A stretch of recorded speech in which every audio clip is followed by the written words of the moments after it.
Majority of the time in business, everything is about execution. Businesses basically perform well when they have feedback loops and they're focused on information discovery. And this is so important because feedback loops allow you to understand what are your customers saying, what do they like, what do they don't like, is there a roadmap if you have like a product or something like that.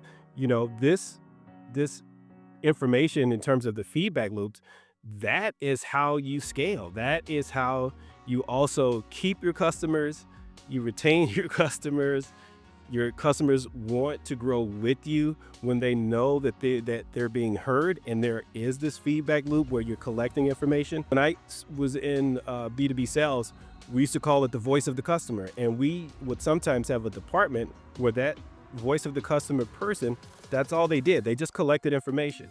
And then we would take that information internally, and then it would allow us to kind of build our roadmap and know exactly where the business can go and how it can grow. Because if you think about it, if your customers are saying, I need X, and I'll just use let's say if you have like a software as a service, which is where I came from, let's say you have that software as a service product in place and you're collecting these feedback loops, you're understanding what else is out there that could potentially be a competitor and allow you to run faster, or it could help you shift your product roadmap so you can deliver back on what your customers are asking for so you don't lose your customers. So feedback loops and information collecting is vital to a business. Majority of the time in business, everything is about execution. It's like, how do you execute?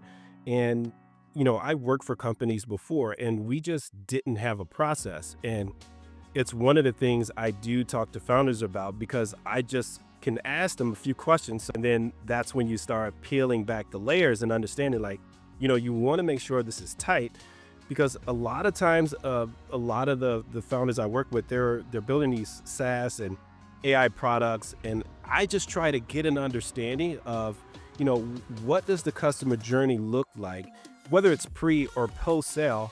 But what does it look like? And a lot of times they don't think about it because they're focused on how do I get customers in the business? But if you focus on this early on, you can kind of start building this system, because that's what you want to do. You want to build a system that actually takes a customer from A to Z. So it takes you through that journey so you know exactly as the buyer what's happening next.